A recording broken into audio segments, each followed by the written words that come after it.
Do, do, do, do, do. I got to get all the various things hooked up. Do, do, do, do, do, do, do, do. Do, do, do, do, do. Start talking because we are live.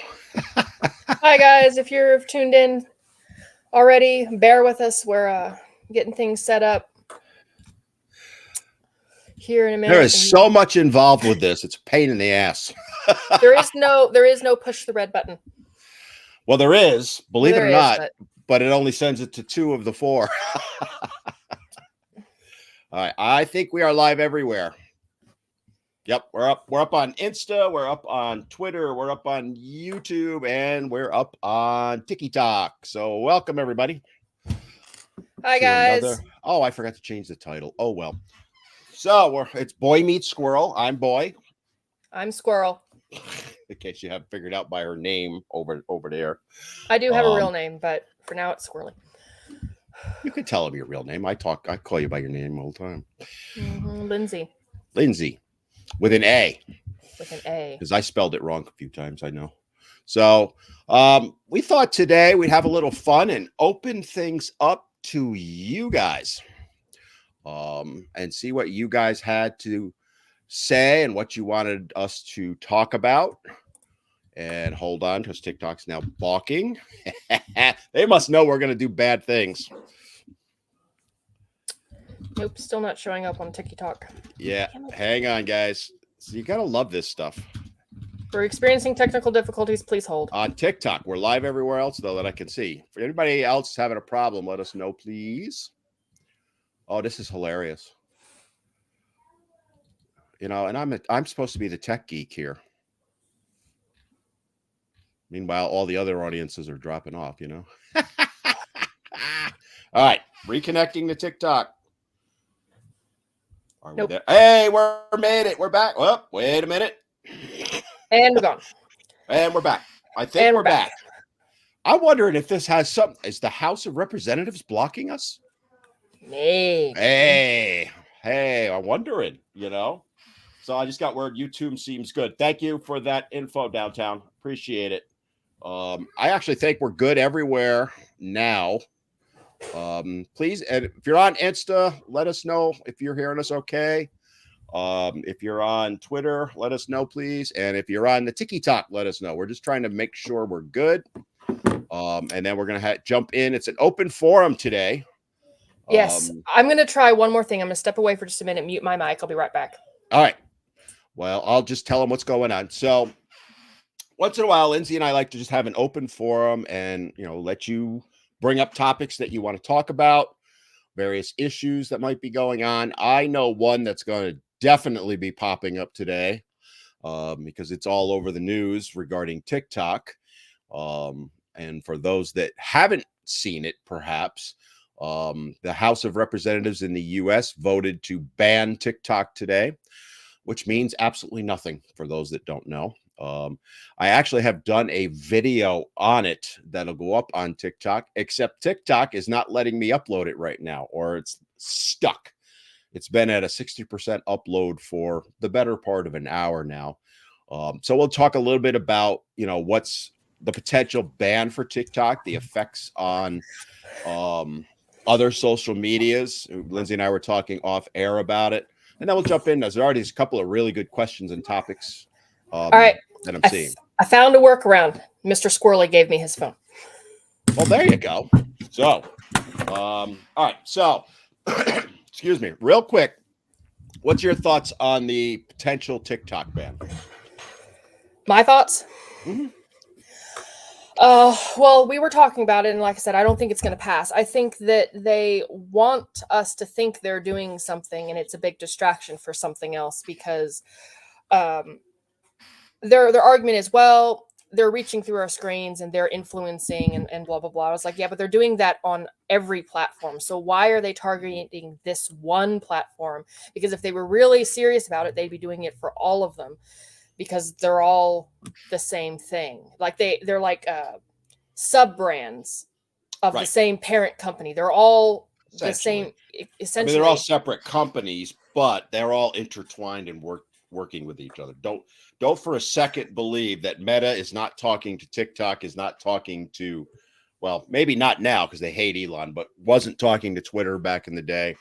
Eddie made a comment. It's already passed. It's passed in the House of It's passed in the Representatives. House. It hasn't passed in the Senate. That means nothing. All right. And that means it does pass in the Senate, like you said, by President Biden's never going to sign it. Never sign it. And the reason I have in my video, and I'll talk about it briefly here, is that there's too much money involved. So for those that don't know, I do a political radio show on Fridays locally. It's not available on the internet. And we have political guests on all the time. And trust me when I say this, it's going nowhere. Deals have been made behind the scenes. There's a lot of talk, to be fair, about banning it, but I'll believe it gets banned by the Senate when I see the vote passed. When I see it. There's just too much money. The lobbyists are already working behind the scenes. And keep in mind, it's not just TikTok's lobbyists. It's going to be Meta. It's going to be even Twitter, X. It's going to be all of them, because if they ban TikTok, then maybe Meta's next. I could be wrong. I'll be the first to say that. It may happen. I'll believe it when I see it. And if it does happen, it's going to be very brief, because it's a dog and pony show. It's an election year. The House is up for election. About, 40% of the Senate is. So the Senate doesn't have as much fear as the House does. The House is making it look like they're tough on social media. It's going nowhere after this. Like I said, I'll believe it when I see it. All right. Any other final thoughts? And guys, jump in on the comments. Let us know what you think. Yeah, not really. I mean, it's this year. I expect nothing but pageantry. They're not going to tackle any of the real issues, because they never do in an election year. It's all pageantry. It's, look, we care. Please let us keep our jobs. And they're hoping that you forget that they haven't actually been doing their jobs for this entire time. Exactly. I should have you on the radio show at some point. All right, let's jump into some topics. I got a whole bunch of them all over the place. So my buddy Curtis is over on YouTube. He asked thoughts on post-secondary education subsidies in child custody cases. What's your thoughts on that? I need someone to explain that to me just a little bit more before I. Well, I'm taking that as college education subsidies, because post-secondary would be college. In child custody, don't you have to be like, I don't know, graduated before you go to, typically you're an adult when you go to college, 18, 19, 20. You're not a child and you're not a minor anymore. Correct. But you still have to pay for or subsidize, if that's what Curtis is talking about. Clarify for me, Curtis, if that's not what you mean. But essentially, and I dealt with this with my kids, depending on the state, every state is different, but depending on the state, you in theory could be responsible to pay for your child's college costs. So, for example, back in the day, 20 years ago in New York, and to the best of my knowledge, it has not changed, a non-custodial parent could be court ordered to pay all of the college costs of the child. See, that seems to be a little ridiculous to me. It's like, I see it all the time where the custodial parent will sign their kid up for $1.6 million different extracurricular activities. Yep. And then require the non-custodial parent to pay for all of their equipment. The kid doesn't want to be in all of this stuff. Or they'll pick, in the case of college, they'll pick the most expensive school. No, they wouldn't do that, would they? Come on. They would. So what's interesting about those laws, and I know in New York somebody did try and challenge it and was unsuccessful, is that as a non-custodial parent, if you get divorced, and actually the custodial parent can also be ordered, right? Sometimes they're ordered to split it. The courts can intervene and force you to pay for your child's college.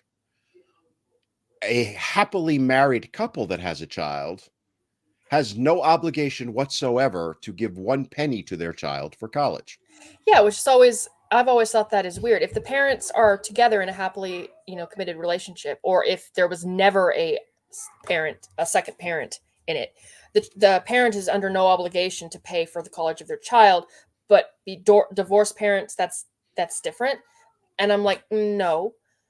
And if they're, Well, I it's don't think, different according to the law because it actually is the law in most states that I'm aware of. well, yes, but it's one of those laws that's like, why is this a law? Because this is unfair. It's also kind I of, already, you can make the argument that it's even unconstitutional because you're forcing someone into basically indentured servitude to pay for a service Mhm. that they Well, didn't want. the reason they do it, and you'll find most of the time the courts will order that the custodial parent pays the bill and the non-custodial parent reimburses the custodial parent, which means it goes through the state funding, which means the state gets thousands, millions, tens of millions of dollars because it runs through the child support system. Well, yeah, That's why they do it. that's why And they do most things, because it comes down exactly. to, I mean, that the root of all evil is green. it absolutely is. So Curtis did for in Iowa, and divorces not children born out of wedlock. Divorced parents have to pay for their college costs. Exactly what we're talking about.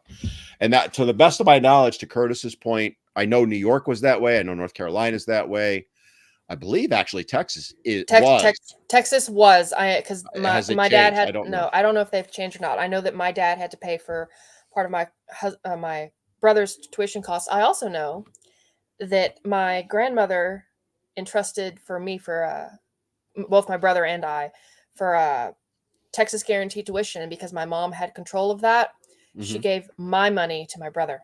So I like to say that half his master's degree is actually mine. So does he give you a half his salary?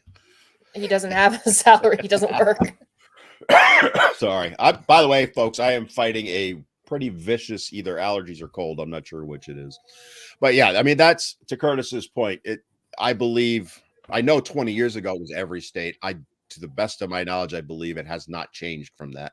If you're in a state that doesn't have that, please let me know so you can update me. But again, it's ridiculous that we have two different sets of standards, right? Either you require parents to pay, which is ridiculous. The child's 18. If they want to go to college, fine. They can pay for it themselves. I'm sorry. I paid for my own college. I worked 3 jobs to do it, took out a student loan, which I paid back in full. I'm still waiting for my payback from that because I paid mine off many years ago, plus interest. Since the current students get it for free now. Sorry, yeah, I'm going political. We're not supposed to do that. Lindsay, stop doing that to me. I'm gonna blame I'm you. sorry. But yeah, that was a great point, Curtis. Thank you for bringing that up. All right, let's see. I got another question for here. There's some good ones in here. All right, this is from Latvian Kiddo. I like it. Latvian Kiddo says, question. Hold on, I gotta expand here. Is it cheating when she goes out with her girls for a girls' night out and there ends up to be more guys than girls at so-called girls' night out? So interpreting that, let's say you're the girl, Lindsay, you go out with your Mm-hmm. girlfriends and there happens to be guys there. Would you call that cheating? No. However, in my case, there'd be like, I would be, most of my friends are guys. My best friend is Logical Thinker on TikTok, but TJ is my best friend. So, the only way it's a gray line, because everyone likes to think of, most women think of, the only kind of cheating we think is cheating is physical. Mhm. The kind of cheating that women are most guilty of and do more than men is emotional infidelity, which is still cheating. But if there's no prior reason to suspect or worry about it, then I fully believe that men and women can just be friends. And I concur. So to answer the question, do I think it's cheating? No, I do not. It's not All right. automatically cheating. Now, if you On have reason there's to suspect, that's a gray area. But like, if I were to go out with Dan, that's not cheating. We're friends. yeah, nothing Nothing's more ever than going to friends. happen. Right. So, It's funny because my best friend happens to be a woman. I've talked about her many times before. She also happens to be a feminist. Go figure. Um, and I've had relationships and been married, and she's been my friend, and nothing's ever happened. Wives have never had to worry about it because nothing would ever happen between me and her. We're just friends. That's all we would ever be. Same with you and I, right? But I could also see, to your point, that there can be emotional cheating going on. And to be fair, there are times that I would talk with my best friend about things that I would not talk to wives about. Mhm. Um, and it has to do with more comfort level with her than anyone else. She's my ride or die. I can say anything to her. She just will. And some would consider that emotional cheating. Because why are you having a conversation with with another woman? But And I think I don't consider that emotional cheating. that actually, to kind of segue into a problem that I see a lot happening, is that someone said on TikTok, said that you fundamentally, you can't have friends, you can't be friends with the opposite sex. And I think that's the problem, because women especially think that, well, because you get together with a girl, and what does she do? You have to stop Mhm. talking to all your girlfriends, even friends you've had so long. And if we're only allowed to have a friendship with someone you're dating, like that's the only friendship, because good relationships are built on friendships first. If Mhm.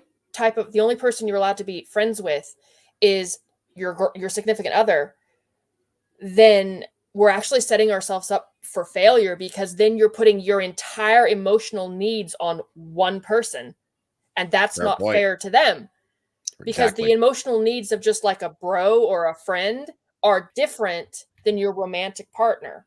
Hmm. Like the emotional needs I have with Dan, because he's my friend, are different than the emotional needs that I have with Mr. Squirrely. And Right. to dump, it's not fair to make any one person your everything. It's not fair to that person, because there's no way for them to uphold that. So I think Mhm. this idea that we somehow have gotten into our heads that men and women aren't allowed to be friends with the other, they absolutely are, and they absolutely should.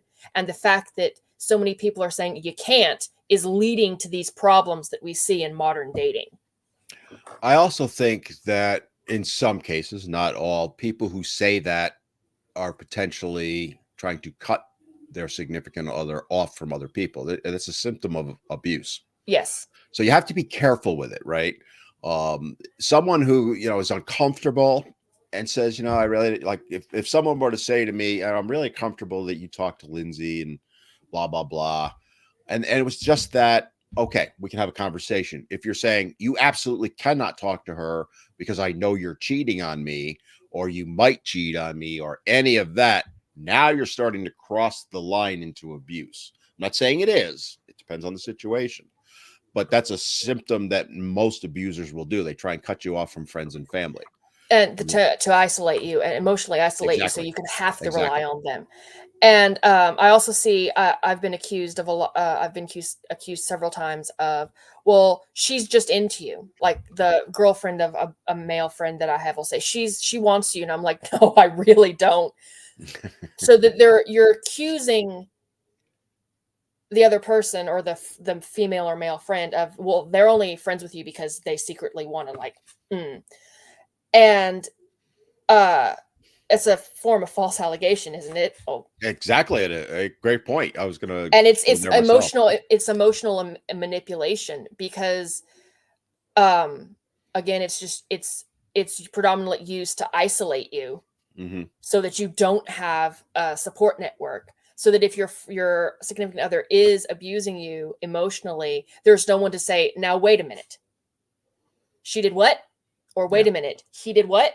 There's no one to censor them, because your entire all of your emotional needs are dependent upon this one person, and we're back to the one person shouldn't be your everything. Couldn't agree more with you on that. It's a tough situation for some people. Like if you've been cheated on before, and then your next relationship, let's say it was hypothetically me, I was cheated on the next relationship.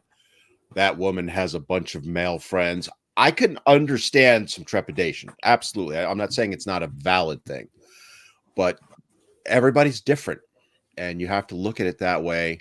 And you know if you're deep down in your gut threatened by another person, you need to do some self-examination first to say, is this a legitimate fear, or am I projecting what happened in the past, or what something else, somebody else has gone through and all that?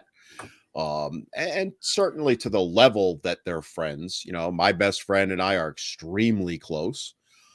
I've said many times, I love her. I just am not romantically in love with her. I love her as a friend Well, yeah, and nothing more. I think that's another thing that people have gotten wrong in the last, 20 years or so, is it was not uncommon to say I love my friends. Now it's like, well, you love them. Yes, but there's different kinds of love. Exactly. It's like I'm going to use the example of watch Lord of the Rings. Everyone always says that the Sam and Frodo are for each other. Friends. But this is they're friends with each other, and it's like, no, they love each other. They're going through a war together. They're partners in battle buddies, and that's a different kind of friendship than romantic friendship. That's because remember, Tolkien was the writer was in World War I, so he wrote the relationships based off the relationships he had with his fellow soldiers. And for people to make it into something it's not, now guys aren't allowed to be friends with other guys anymore without somebody accusing them of I've had it happen. You're friends with him? Oh, are you two? And I'm like, really? That's where you're going to go with it? And it's funny because I have a very good friend who happens to be gay. And, I used to compete in rowing. He was my roommate when we'd go on rowing trips. I didn't even know he was gay at the time. He didn't come out till after that. And people assumed that him and I were doing stuff, and it not a chance, but it's just funny how people go looking for that instead of it just accepting that two people, male or female, can just be friends. Absolutely, you can. Like, you can have a platonic soulmate. You can have a best friend who is it's your ride or die, and you have not have any interest in them romantically. And this idea that well, you can't. Someone in the comments on Tickety Talk said, well, you can only hang out with them when in mixed company, never alone. Why? If nothing's going to happen, nothing's going to happen. I was going to say, why would that make a difference? Why would that make a difference? Yeah, to me, that again, that's, and no offense to the person saying it, that's a sign of insecurity. It really is. Like, if you trust your partner, and even if because I've watched this happen, we've been out with mixed company before, and there's someone who's hitting on Mr. Squirrely. I have nothing to worry about. It's actually quite amusing because it's like trying to go uphill in neutral. Fun to watch, but pointless because I trust the person I'm with. Nothing is going to happen because it takes two. And that's the key point you just made right there, is you trust Mr. Squirrely. If you are at the point where you don't trust that person to be around someone else, especially in like a girls' night out or something like that, your relationship is not what you think it is. And honestly, you probably should part ways, in my opinion, because that's the ultimate trust. If you can't trust that, let's say hypothetically, Lindsay and I were married and she's like, I'm going out with my 5 girlfriends. Oh, there might be some guys there, blah, blah, blah. If I have a problem with the guys being there, that means I don't trust Lindsay. And if I don't trust Lindsay, do we really have a good relationship? The answer is no, in my opinion. Someone asked, how do you know nothing's going to happen? It's not guaranteed. You're right. It's not guaranteed. And if that happens, you know, but I'd rather know. And so that you can end the relationship. But if you go in not trusting, you have trust until you lose trust. Well, most people do. Most people do. Some people never trust. If you go in without trust, well, then that's a you problem, and you need to do some serious self-reflection on why that is. So, like Money Pearl 33 asked, Dan, do you and your best friend go out on dates? Well, right now we don't, because she lives in Colorado and I live in North Carolina. But back in the day, we lived not too far apart from each other. We used to go out to dinner all the time. And I was married at the time. We worked out together religiously. Every once in a while, we might do something like go to a movie or something like that. There were times I was at her house. There was times that she was at my house. My wife had no problem with her at the time, or ever, because nothing was ever going to happen. She's a wonderful woman. She's an attractive woman. I'm just not attracted to her. It's just from day one, we both knew we were never going to be anything more than friends. We get along like two peas in a pod. Keep in mind, she's a feminist. But she's an old school feminist. She's the one I refer to when I talk about the old school feminist who despises the new way of feminism. That's her, right? Oh my God, she gets ripping.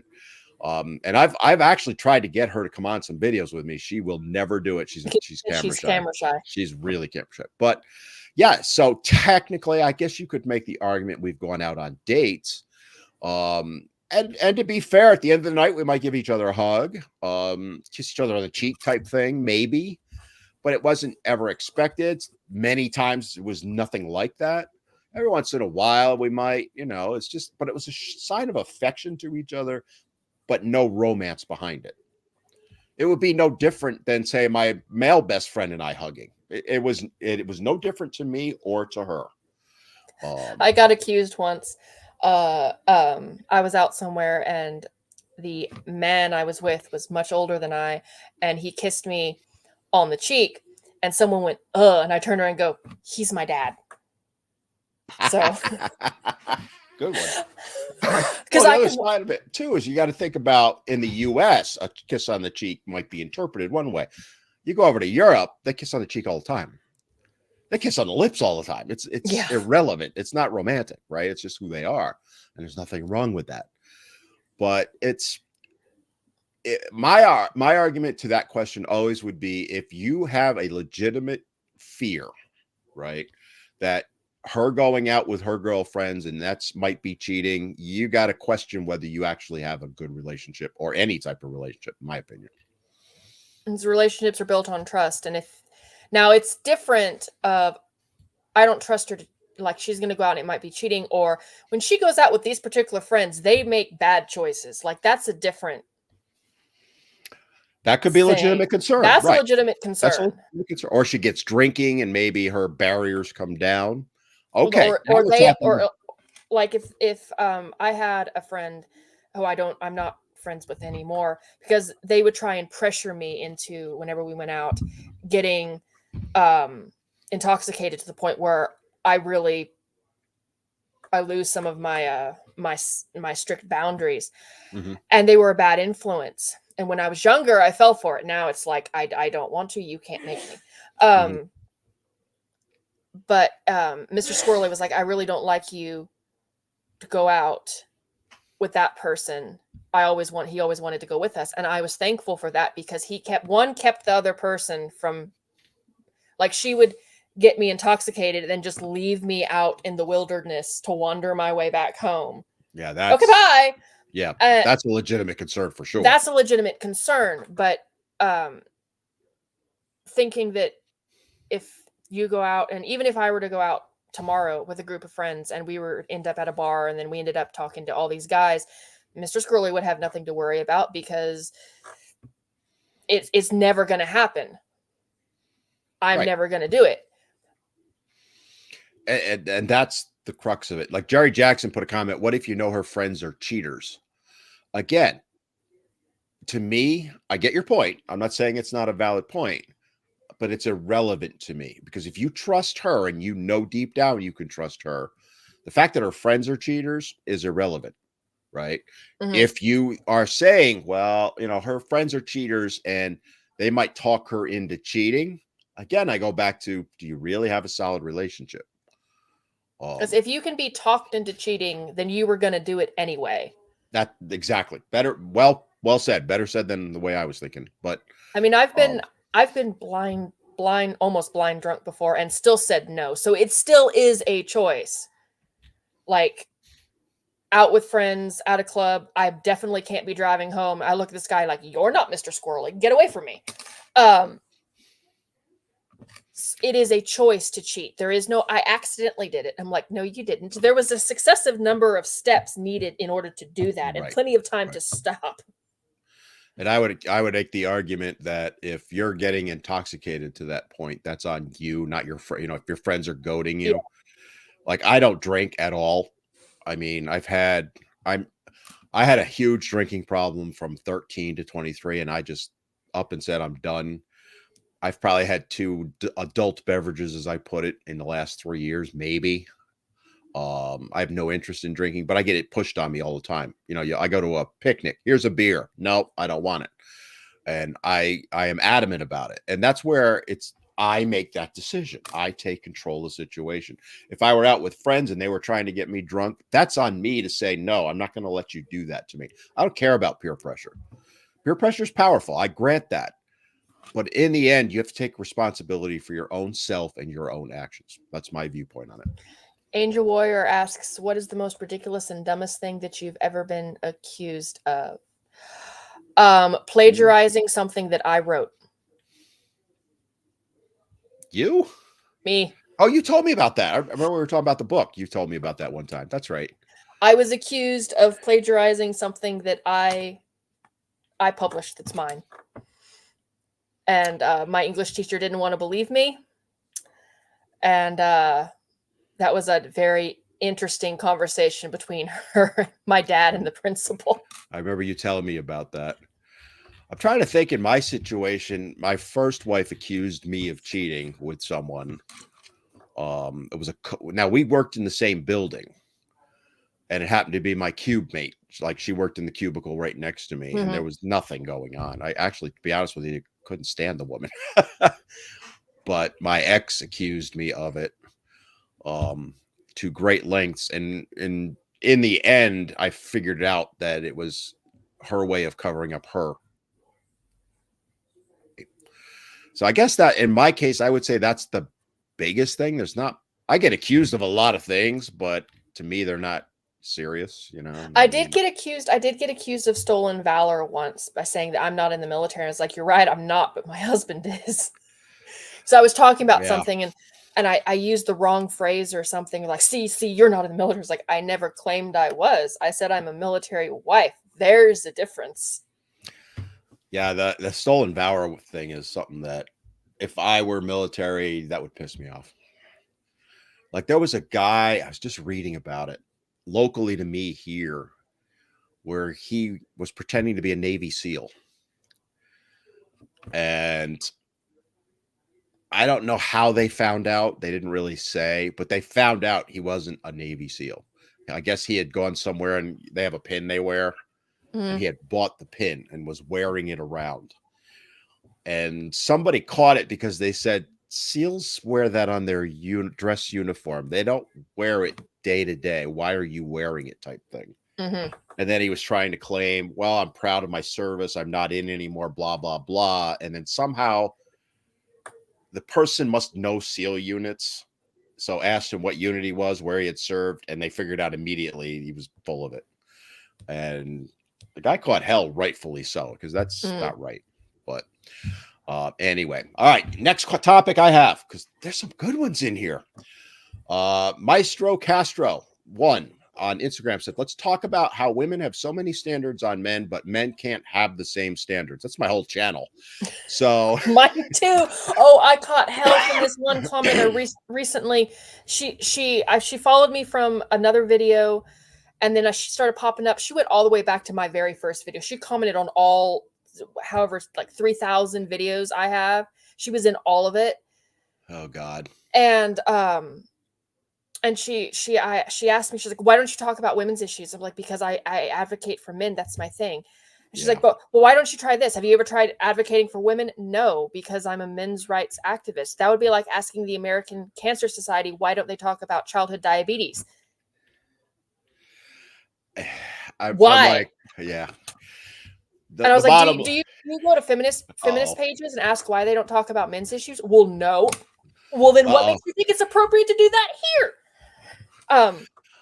Just a heads up, Maddie's is commenting on Instagram, so be careful. Our boy Maddie. Hi, Maddie. Anyway, go ahead. But like, what is it? The list guy where it has all the icks, the women that icks, and what are they on? Like 800 now? Somebody sent me a bunch of videos of his, and actually one of them, I actually have a video that I've done. I got to post yet. The ick was wearing a seatbelt, so I went 3.5 minutes without even taking a breath on that. So stay tuned and watch that video because I was. We could make that list so much shorter. You're not allowed to breathe, exist, or be alive. That's it. I mean, Easy. yeah. For me to answer the initial question, what do I think? Just go rewatch all the videos on my channel because that's one of the biggest things I talk about is pointing out that men have to live with these double standards. It's not, by the way, I don't think it's just women doing it. I think it's society as a whole Well, yeah, has society as a these whole, but standards, you know. my threshold for standards, this is for myself, and I think everyone should adopt this stance, is be careful not to have standards for others that you yourself are incapable of reaching. Bingo.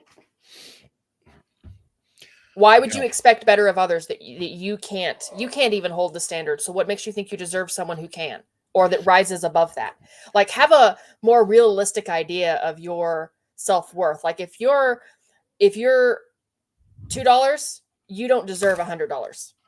You don't, because you can't equal them. Because relationships, you have to be equal in a relationship, and you expect. I see a lot of more women, but they have these standards that are so freaking high, so sky high. You need a rocket-powered jet to get it. They're up in the stratosphere, but their standards are subterranean. I exist. That's not good enough, Patricia.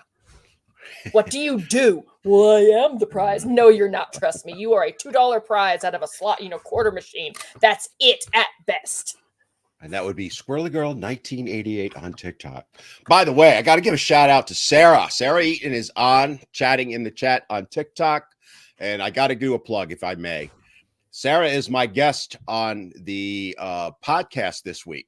So we did the recording Monday, I believe it was. We did an hour and a half. I looked down and I went, oh, crap. Because I limited to an hour and a half. I'm like, oh, crap. I got to end it. Check that out. She is awesome. I'm not saying it just because she's on here. She's like you, Lindsay. She tells it like it is, and she holds women accountable. She's amazing. So if you're not following her, follow her on TikTok. It's Sarah Eaton. She's up on YouTube also. I think it's Sarah Eaton on Shorts or something like that. Put it in the comments, Sarah, because I don't remember exact on YouTube. But yeah, go check that out. I saw her pop on and I wanted to give her a shout out because I had so much fun. Some of the podcasts I do are serious topics. Like this past week, I talked about, I had an expert, a lawyer on to talk about paternity fraud and to clear up a lot of misconceptions. It was a pretty serious topic. We had a few laughs here and there, but it's a serious topic. So I like to throw in fun ones every once in a while. I had so much fun with her. It was great. And when time flies like that, that's when you know it's a good. So go check it out.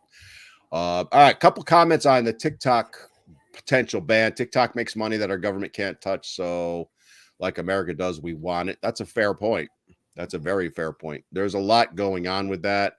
Somebody else put it's Chinese bad. Again, I think that they're making that argument. That's their raison d'etre to ban TikTok. That's not what it is. It's a dog and pony show. It's not going anywhere. That's their official reasoning. Right.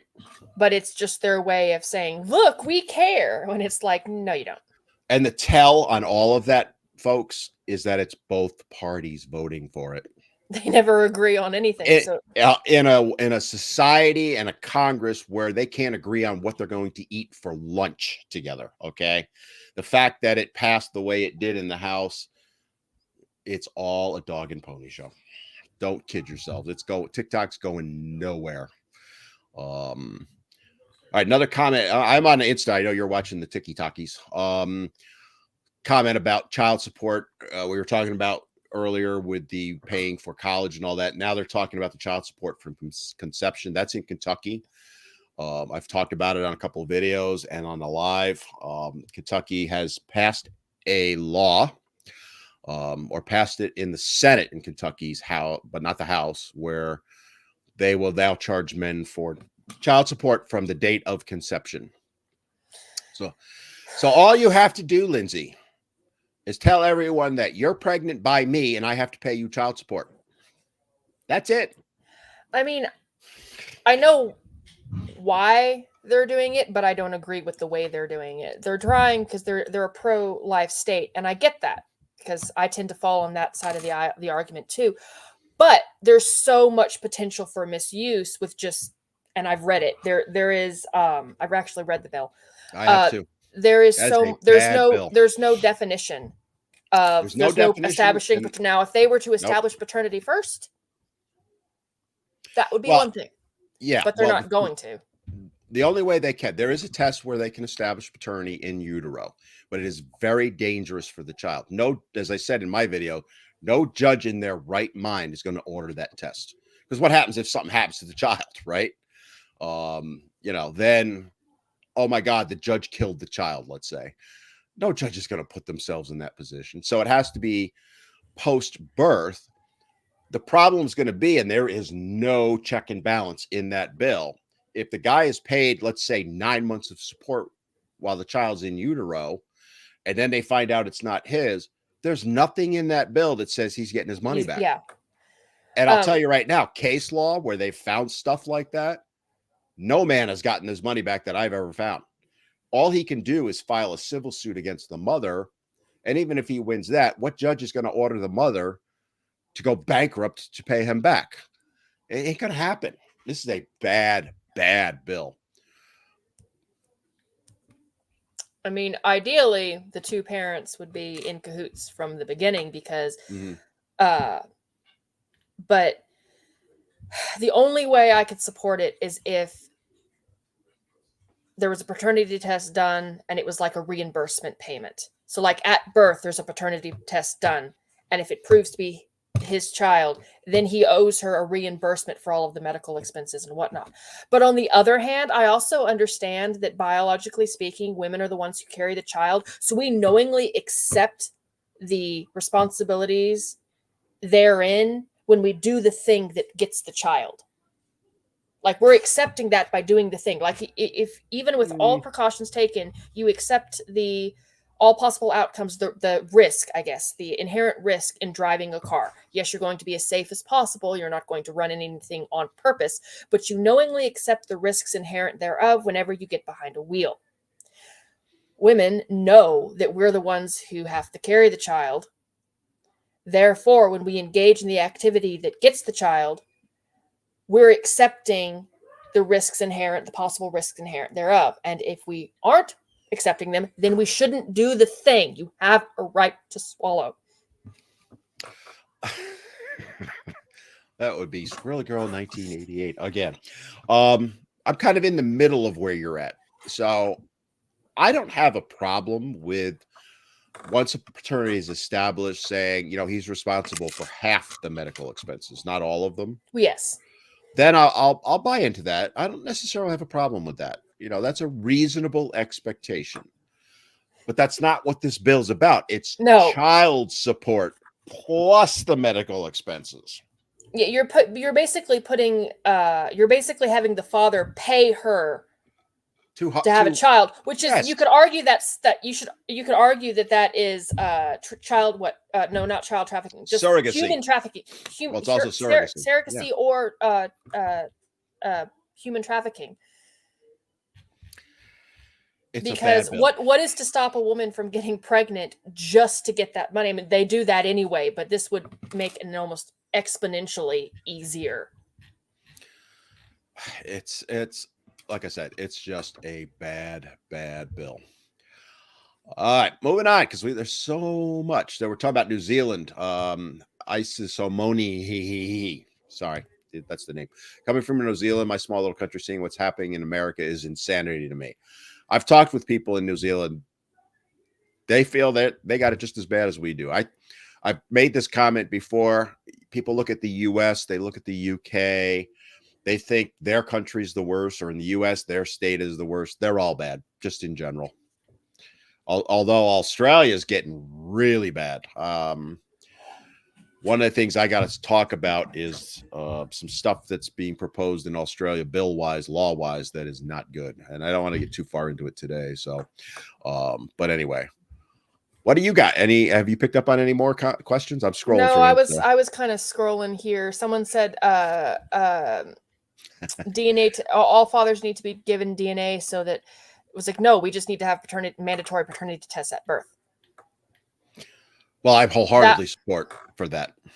that would be the cheapest and easiest way. I mean, they're ordering all these tests anyway when the mother is going to the Mhm. hospital for all this stuff. So what's one more? In fact, it would be less expensive to do it all at once than it would. And by the way, the lawyer that I interviewed, who's Randy Kessler, he was the lawyer for Carnell Smith, which is the paternity fraud case. It's the one that started the whole thing. And with a little luck, I'll have Carnell on the podcast very soon. But anyway, one of Randy's fixes, so to speak, because it's just an ugly situation. And I have to give him a ton of credit. He was honest about everything, and he was playing it down the middle, which is what I wanted. I didn't want someone that's gonna, just spout what people want to hear. He was telling them what they needed to hear, is the way I like to put it. And one of his fixes is mandatory DNA testing at birth. The main argument that they have against it is that it shames women to have paternity tests. Well, if it's mandatory for every woman, there's no shame then. Yeah. And the argument that it shames women, if they've done something wrong, good. Yeah. And if they deserve to be shamed. If they haven't, why would they be upset? And if they haven't, then yeah. Someone asked me, they're like, because I've said this numerous times, we need to have mandatory paternity tests at birth. Mm-hmm. And they're like, well, how would you feel if your husband asked for a paternity test? I'd be laughing at him, go right ahead, because I know exactly what it's going to say. And I was like, I would make a deal. Like if Mr. Squirrel would have said this to me when I was in the hospital, I want a paternity test. Okay, well, if it comes back and it's yours, you owe me lunch.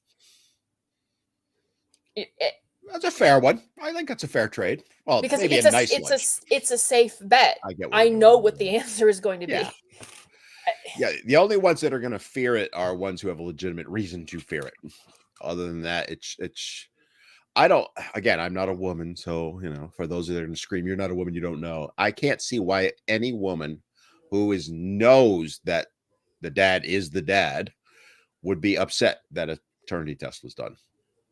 It's peace of mind for everyone. And if it takes any doubt away, why wouldn't you want to do it? There's a lot of pros to it.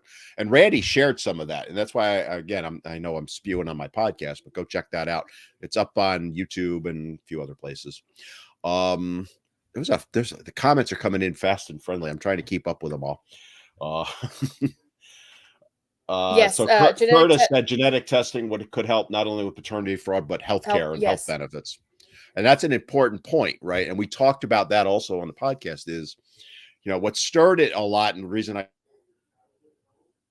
6 weeks ago that found out at 70 years old that his kids are not his because they went to get a medical test to donate a kidney. Mm-hmm. What if it was reversed and it was the kids who needed the kidney, right? These kids would be expecting, say, their dad or their uncle to be able to donate a kidney only to find out, oh, he's not your dad. That's horrible. It is what it is. All right. I'm just scrolling around. Yeah, I'm looking. You guys are, so everybody's chalking with Sarah. I see. That's awesome. There was another comment I was looking for. Hold on. I love all the comments, guys. Oh, here we go. Red Star said they keep passing laws that make free sex harder or riskier to obtain. And this is the best part of it. Like the state is advocating for prostitution. In a matter of speaking, I get that point, right? They're trying to pass laws to make their goal is non-marital sex to go away. Ain't gonna happen, first of all, ever. There's a reason why it's the oldest profession. But in a manner of speaking, it kind of is like they're trying to push for sex workers. That's a fair point. What do you think? I think it's one of those gray areas. Like, there's a reason it's the world's oldest profession. It's been around forever.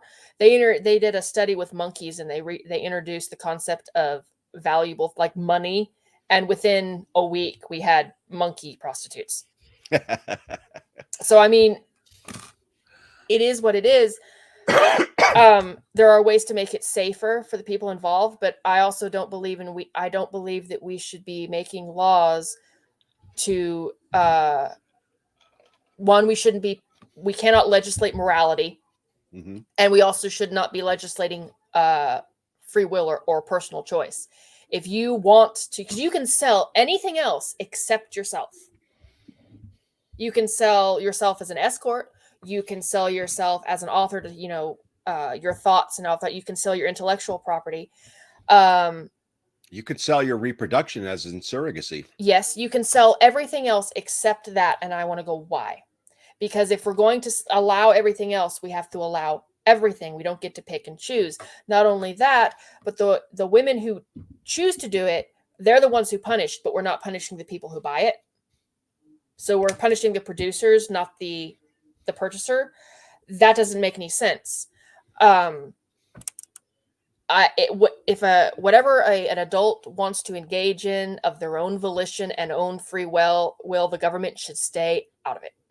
That's the libertarian in me is coming out right now, and it's exactly, you just said exactly what I was about to say, which is what two consenting adults do, and however they choose to do it, as long as it's not involving, say, kids or animals or, let's say, dangerous things, I don't have a problem with it, right? If they come to an agreement, fine. And really, is it any different whether you hand someone cash or you buy them an expensive dinner and flowers? Yeah, really? I mean, really? Really? I mean, come on. You're just cutting to the chase. You could make the argument that there's higher levels of that. There's, you buy them for an hour, buy them for a date, but you're buying them dinner and whatever. You're still spending money on them.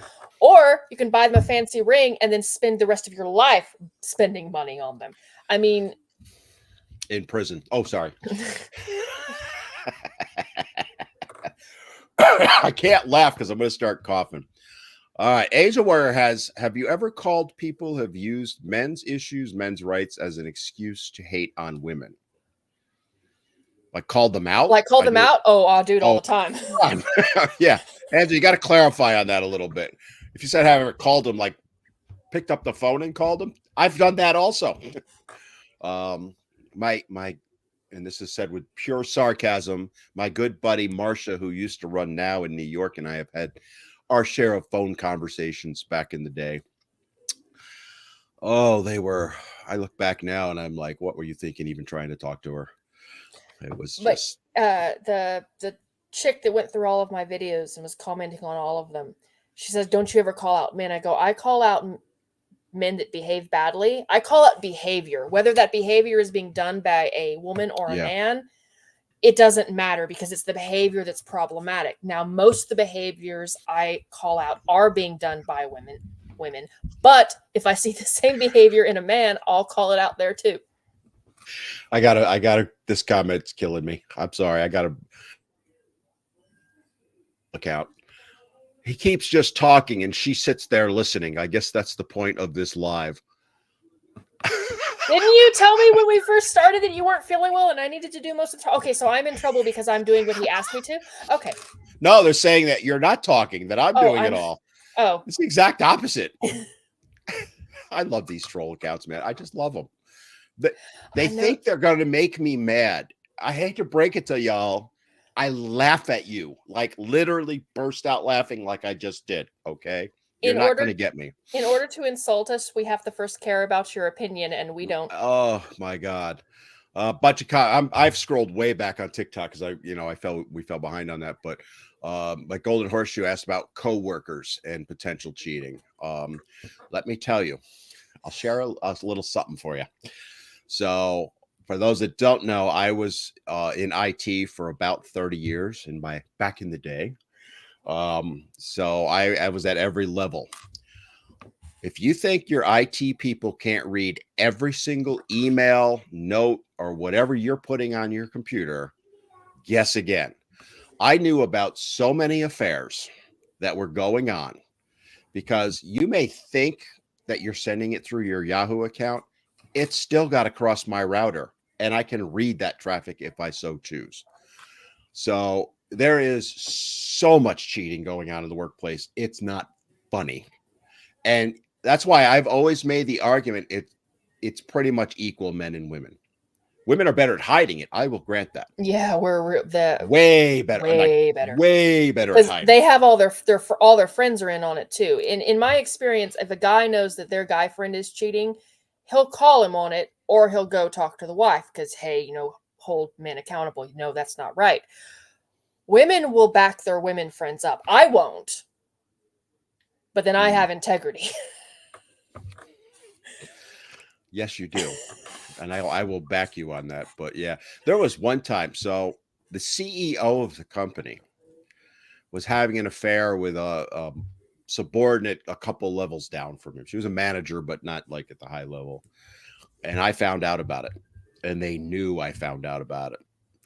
They not only got rid of me, they got rid of the COO who was between us because they didn't want their little affair to be found out.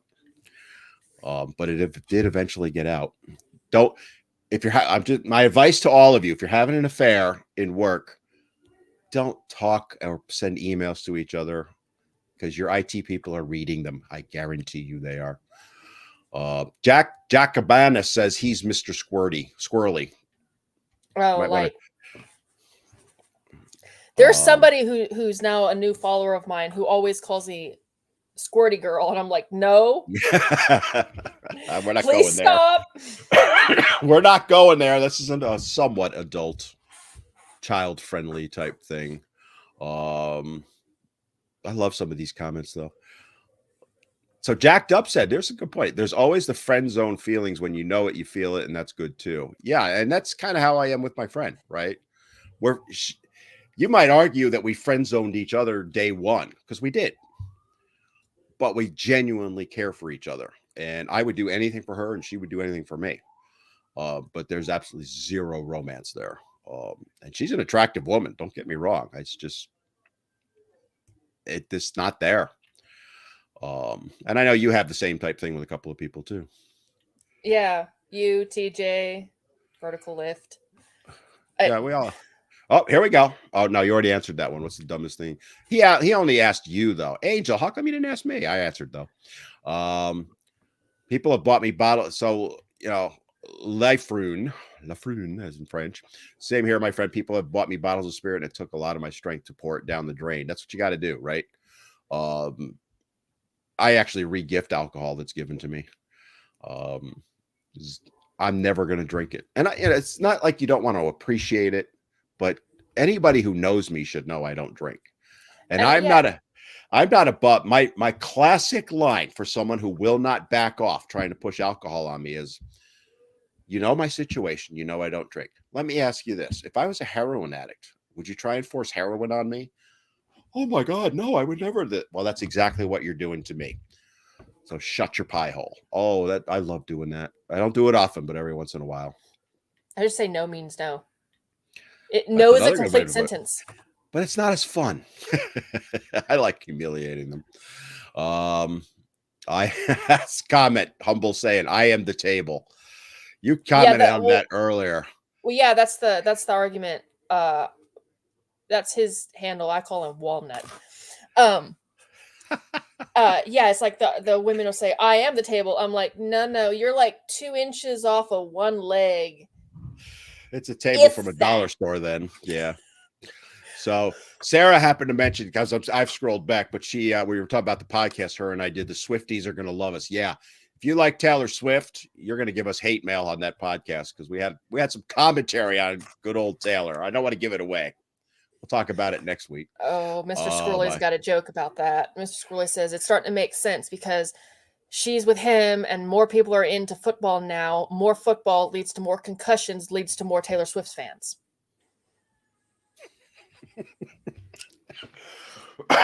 For those that didn't get it, take a moment. It'll sink in.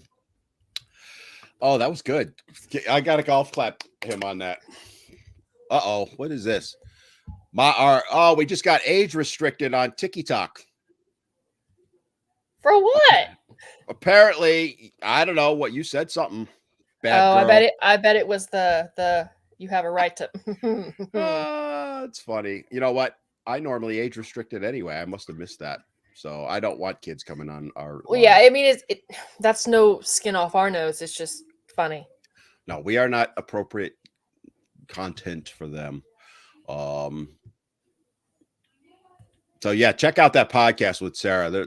That was fun. I know I'm bragging about it, but yeah, Humble said there's a non-invasive prenatal DNA test. I actually did some research on that. The one that would be court acceptable is considered invasive and is a risk to um, a potential child. And that's another point that came up with Randy in the podcast this past Sunday about that, or about DNA tests in particular, because some troll came after me going, all the man's got to do is go get his own DNA test. It's fine. And then the court will let him go on child support. Any DNA test you do on your own, whether you use 123andMe or pay for an actual test or, any of those type things are non-admissible in court. They will never be used. And Randy said that as far as he knew, that was in every state. They're non-admissible. You have to have a court order and the court has to control it for it to be admissible. So yes, you can go get one and then you'll know, but that is not going to absolve you of child support. And even if you are proven not to be the father, it does not mean you won't get charged child support. Yes, because someone has to pay for this child, and I'm like, yeah, the mother. She chose. In many cases, she chose. So one of my squirrelisms, I have a whole book of them, but one of the squirrelisms that I've been repeating for a while is fatherhood or parenthood, but fatherhood has become a condition predicated upon the will of the mother. You either are a father or not, but that is completely dependent on the mother, whether she says you are or you aren't. And so for everyone out there who says, "Oh, women are losing our reproductive rights," we have all of them. Men have none. None. Well, you are just pushing it today. I agree with you. Don't get me wrong. From the moment of conception, if he wants it and she doesn't, too bad, he's out of luck. If she wants it and he doesn't, too bad, he's out of luck. And in some cases, if she regrets what happened, she'll turn around and accuse him of doing terrible things. No, I'm laughing at a comment that was just put up. I think if kids listen to you guys, they might grow up to be better people. You guys are awesome. I love these comments. Go on. I'm sorry. I didn't mean to distract you. Well, now I'm distracted and I have no idea what I was going to say. That was my bad. I totally take the blame for it. The train veered left and I don't know which station it stopped at. Yeah. So over on Instagram, Garrett Dorr said he is not getting our audio. Can somebody let me know if you're hearing us okay? On all of the channels, just so we know. Everything looks good on my end, so I'm running the board here. Curtis, again, my buddy. Curtis is an amazing man, by the way. He said in Iowa, you might be interested in this, Lindsay. There are a handful of legislators that are kicking around the idea of abolishing marriage as a state-recognized institution, thereby making it strictly religious. I agree. I actually agree with this. I think that marriage should be a government should get out of the hand of marriage, because government should, if they have to give marriage rights to someone, they have to give it to everybody. Like if you wanted to marry a brick wall, they have to let you, because whatever. So there should be two different separate things. For the purposes of taxes, there should be a civil union that the government deals with, where you're a common law, whatever, two people cohabitating.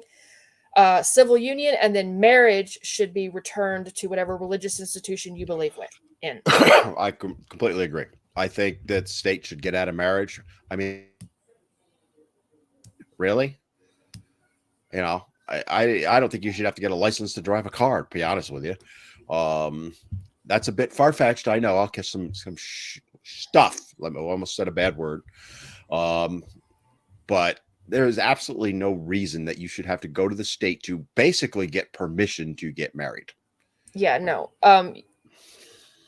If you want to, we already know that the marriage certificate isn't what makes a marriage. You can have basically a marriage in the true sense of the word, and never actually be married. I know couples who have been together 50 years that don't have that piece of paper, and they're stronger. Their marriage, their union is stronger than the people who have the government stamp on it. So a marriage is what you make it. So I actually agree with that one. I think that the government should get out of the business of marriage altogether. Yeah, it's the same argument I made back when gay marriage in the 90s was a big deal. I mean, it was a big fight back then. And I was like, why shouldn't they be able to get married? I don't care. What they do is their business. If they want to go get married, go get married. Hell, But if hell, invite me. If I get free cake, I'm there, But it's just that I would love to see that pass where the state got out of marriage. And like you said, you can still allow for it. And the whole tax code needs to be done away with either. But let's assume we still keep the same tax code. They can work around that. Todd Bookwell just said, I'm surprised you don't have to renew your marriage license. Don't give them ideas, Todd. they're listening. Hush. Hush. That's all we need, because that'll be the next thing. Every 10 years, you got to pay a fee to stay married. Jason Pratt said, I just got here and I wonder where you guys get the energy to care about all of this. You will not change any of this. Go. I don't have the wait. I was reading a question. He's saying, why do you have the energy to do what we do, what all of us do? Why do we care when we're not going to change anything? To paraphrase. Because we are changing things, and I'm raising boys, and I will be dead in dust before I stop fighting for them. He then put after that, I think you two should hook up. She's my daughter's age. It's never going to happen. Look, I have a Mr. Squirrely. Even if there wasn't that, no. Okay. And I love Lindsay, don't get me wrong, but no. Yeah, I do what I do for the main reason I do it is I don't want kids, when I say kids, 20 and 30-year-olds, because to me, they are kids, just like Lindsay's a kid to me, right? To go through the crap that I do. And we are making a difference. It's going slower than a turtle trying to crawl through peanut butter with an anchor on his back, but it is happening. I am seeing change. There's talk legislatively even now, whereas 30 years ago, they didn't even want to talk about certain things, right? Mm-hmm. It's not going to change overnight, but if we don't keep speaking up, sharing our stories, pointing out the inequalities and all that, then no, nothing is going to change. It's only going to get worse. The ripples in the pond will spread out eventually, but someone has to cast the first stone. That's what we're doing. So, I mean, I have two nephews. I have a brother-in-law, a male best friend, my husband, of course, and I'm raising two boys. So I'm doing this for them. Isn't that why most people do stuff? Is so their children inherit a better world than they live in? So, yeah. Sorry, I'm just reading the comments while you're talking. I agree with you, though. So Jason, and I knew he was joking around. He's like, he made sure to say I was joking about the hooking up. But then, hold on, I got to scroll.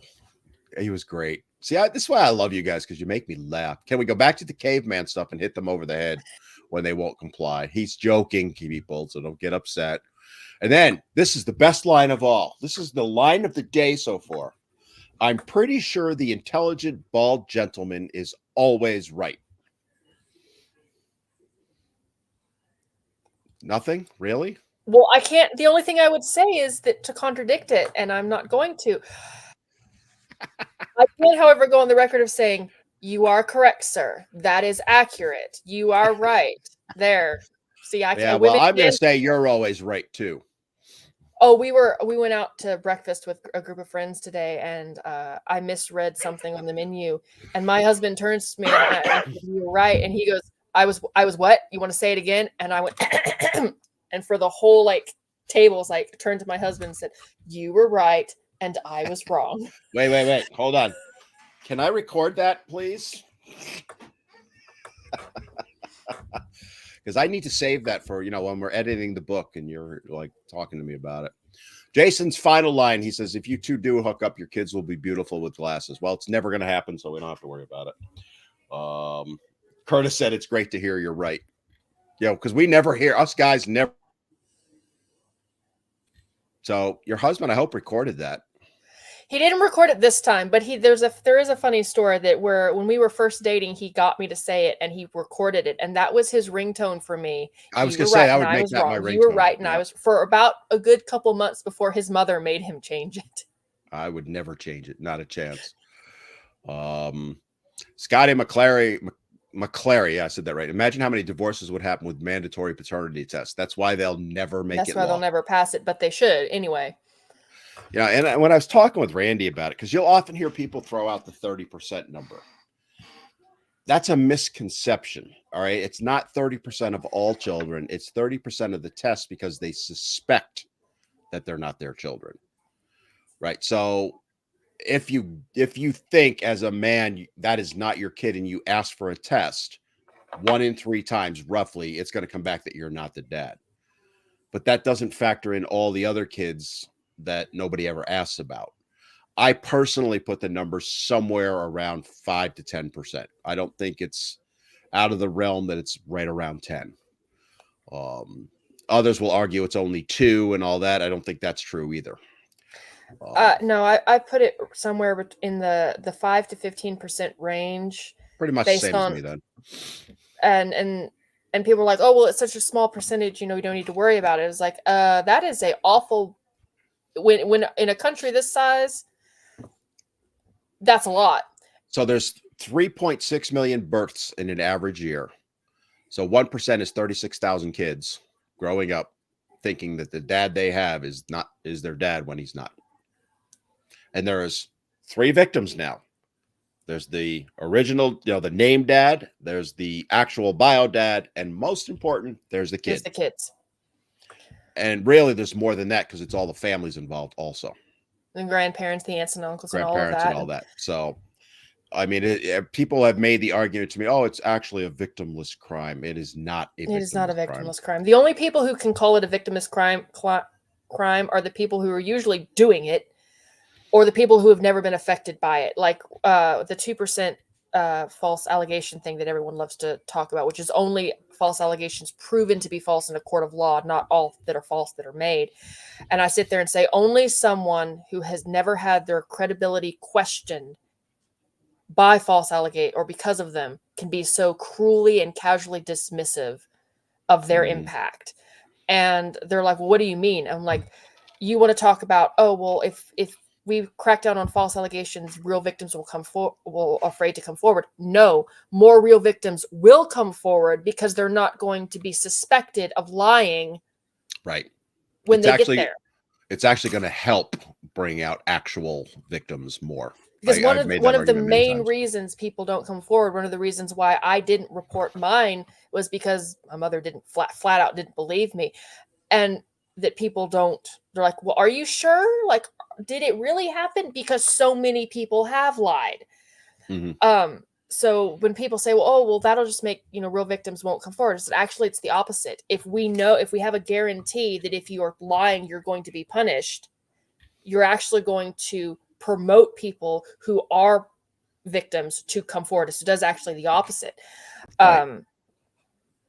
Which you always love to look at their faces because it screws up like. Yeah, they don't like when you do that. The Man. I thought that was me, by the way. One of my former names was Dan the Man on TikTok. That account got banned. Anyway, do you think TikTok taken down will help humanity? If let's assume TikTok were to go away, do you think that would help humanity? What's your thoughts? No. I think that there is good and bad in everything. And that we stand to lose more than we would gain by having it taken down. Because right now we have the free exchange of conversation, the free exchange of ideas, the free exchange of we can talk to each other, connecting people to talk to each other and have free communication, almost like a town hall of the modern day. In theory. Yeah. But to take that away or anything else, no, because the humanity will either go find another way to do it and we'll be doing it all over, all over again. You're not putting that genie back in the bottle. It's out. Pandora's box has been open. Yeah, and it's you not can't going put away. the cat back in the box. Now that said, where I'm going to agree with you on all that, the argument I would make is that there does need to be some regulation in the sense of look at the Twitter files that Elon released a little over a year ago and all that was going on behind the scenes. They are manipulating things. My I have the fix. They'll never do it, which is make it all open source. Public to look at the algorithm, you can't play games with it, right?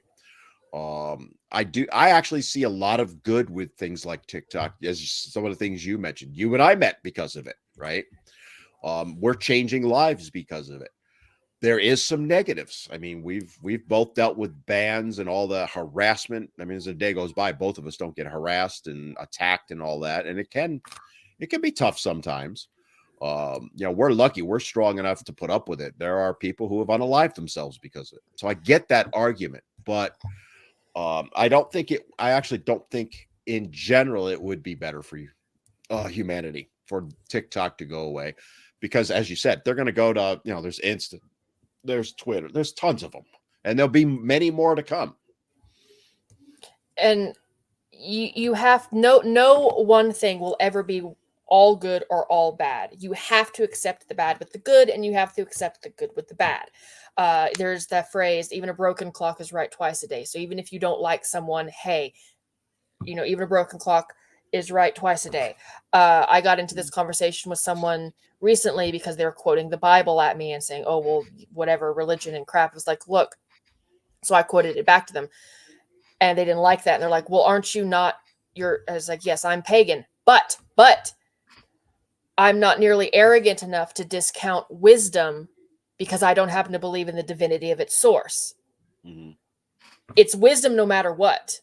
Just because I don't happen to like who it's from or who wrote it doesn't mean that they're wrong. Exactly.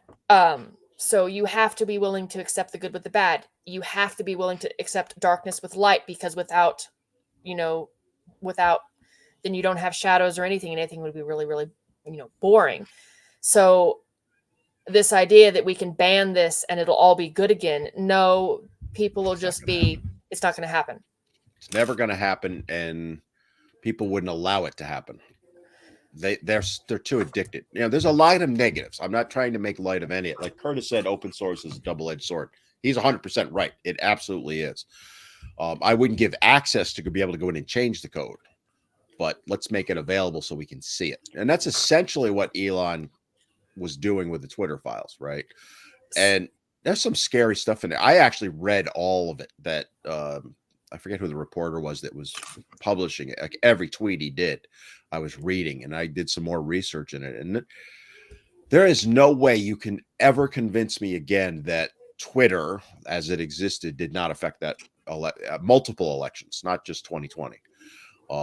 And you see the difference even now with what we talk about, right? So as you and I both know, there are certain things we can say on TikTok or Insta that will get us banned instantly. Twitter, pretty much, unless you threaten someone overtly or do something really horrific, anything goes on it. And it's the worry was that it was going to create more issues. I actually think it's showing that it solves more issues, right? Because someone who starts trolling and really starts attacking people, everybody's jumping on them and shutting them down. Well, yeah, it's self-policing. Exactly. We'll stop them. So Angel Warrior asks again, have you ever known anyone that was received death threats for supporting me? And yeah, me. I Twice. I received one very serious one last August. Like the police were, I have a good friend who works for the cyber unit in New York State. He was involved, and in a matter of hours found the person. And then the person got a little visit. That's all I can really say at this point, because it's still an ongoing thing. Lindsay, and I know she knows this, and I both are talking with several other creators behind the scenes. We have identified a particular individual who is a very, very dangerous person. I'm not naming names here. You know who I'm talking about. I know who, and the reason we're not saying anything is the FBI is involved, and it's sad that those people exist. But the beauty of it is and this is one of the things we were talking about earlier. Nothing's changed. We are starting to see change where law enforcement is getting involved and taking these threats seriously. The threat I got was absolutely taken seriously. I mean, it was a legit threat. I get threats all the time. Most of them I go, all right, they're just yapping, right? As I call it. This one was legit. And I know you've had a couple. But it's sad that the people actually get to that point. And it's not just us. Every creator who speaks out on behalf of men, I can comfortably say has gotten at least one death threat. I've gotten death threats. I've gotten grape threats of someone saying they're going to show up at my house and grape me. To which I said, I hope you can run faster than lead. Not to mention that if Eric wasn't around, I'd come down and hunt them down for you. But, it's when you see stuff like that, and I'm thinking of one particular person that they've targeted multiple times. I think you know who I'm talking about. She's not in the U.S. And what they've tried to do with her, and she just will not back down to them. And that's what we need to be doing with these cases, is standing up to them. It's like, I will not cede ground to someone who would have me cower in terror, because they're cowards. They are cowards. Yep. And the reason why they feel brave enough to make those kind of threats is because no one has ever stood up to them before. Well, damn it, that's the hill I'll die on, because it stops here. And I'm certainly not going to let you get to the people that I'm protecting behind me, is my children and whatnot. And also, I don't like bullies. I have never liked bullies. I will always stand up to bullies. And most bullies, when actually faced with someone who won't back down, they cave. They fold faster than wet paper. I had one earlier today we were talking about Twitter, over on Twitter. She hates men. She's done everything she can to silence me speaking out about men's issues. And I called her out on it. Like, legitimately called her out. And of course, she immediately blocked me and tucked her tail and ran. And I don't have a problem with someone saying, well, you're wrong about this. Here's why. Intelligent discourse, as I call it. All day long, I welcome that. But when your standard response to, hey, here's a fact about whatever the topic is, and your response is, you're just an incel, you have no value to me. There's no reason in engaging in any kind of conversation with you. Oh, hey, you're just a pick-me who's doing this on the line for incels. And my standard response is, oh, thanks, sweetie. I actually got picked 20 years ago, but thanks for caring. I really appreciate it. Blocked. It's, you look at when they get to that level, you've won. That's my argument. That's why it doesn't bother me that they do it. When the debate is lost, slander becomes the tool of the loser. Yep, exactly. And that's why I never, in the 3.5 years I've been on TikTok, because it happens more on TikTok than anywhere else, there hasn't been one time I've been angry about somebody doing something like that. I laugh.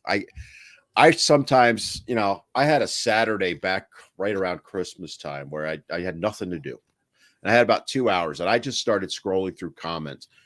I had the most enjoyable 2 hours laughing my ass off at all the insults that I was getting. I had tears in my eyes on some of them. I was laughing so hard. And I'm like, and I replied to a few of them, and, one and I went back and forth at it. And I'm like, you're so angry. And I'm just like, I love to watch them. Okay, so I love to watch. I'll poke the bear for fun. Like I'll play with my food. Like, I know you're not supposed to feed the trolls, but sometimes I like to play with my food.